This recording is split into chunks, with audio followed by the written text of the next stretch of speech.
Breaking news. পাকিস্তানের বিপক্ষে তৃতীয় টি-20 ম্যাচে অর্থাৎ টাইগার দলের মান সম্মান রক্ষা করার ম্যাচে বিশাল বড় পরিবর্তন নিয়ে কঠিন শক্তিশালী একাদশ ঘোষণা করল বাংলাদেশ। দর্শক, বিস্তারিত জানতে ভিডিওটি না টেনে শুরু থেকে শেষ পর্যন্ত দেখতে থাকুন। দর্শক, বাংলাদেশ ক্রিকেট দলের জন্য সময়টা যাচ্ছে দুঃস্বপ্নের মতো। একের পর এক হারের ধাক্কা সামলাতে হিমশিম খাচ্ছে লাল সবুজের প্রতিনিধিরা।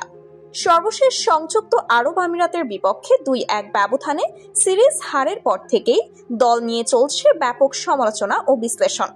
এমন এক চাপে ভরা পরিস্থিতিতে এবার পাকিস্তানের বিপক্ষে 3 ম্যাচের টি-20 সিরিজ খেলতে নেমেও 2-0 ব্যবধানে সিরিজ হেরে সমালোচনার ঝড় উঠছে। বাংলাদেশ এই সিরিজে ঘুরে চরম ব্যর্থ হয়েছে। তাই এবার নিজেদের শেষ ম্যাচ জিতে মান সম্মান বাঁচাতে একাদশে বেশ কিছু পরিবর্তন নিয়ে মাঠে নামছে 1 জুনে বাংলাদেশ, সময় 9টায়।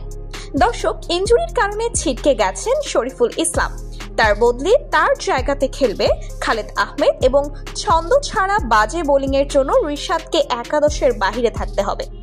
তার জায়গায় খেলবে শেখ মেহেদী।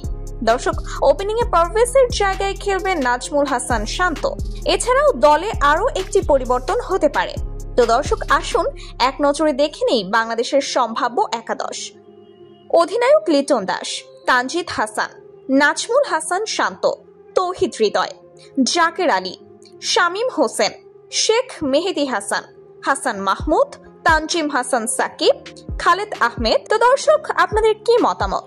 বাংলাদেশ কি পারবে এই একাদশ নিয়ে পাকিস্তানের বিপক্ষে নিজের শেষ ম্যাচে জয় দিয়ে মান সম্মান রক্ষা করতে? তা এই বিষয়ে জানিয়ে দিন আমাদের ভিডিওর কমেন্ট বক্সে।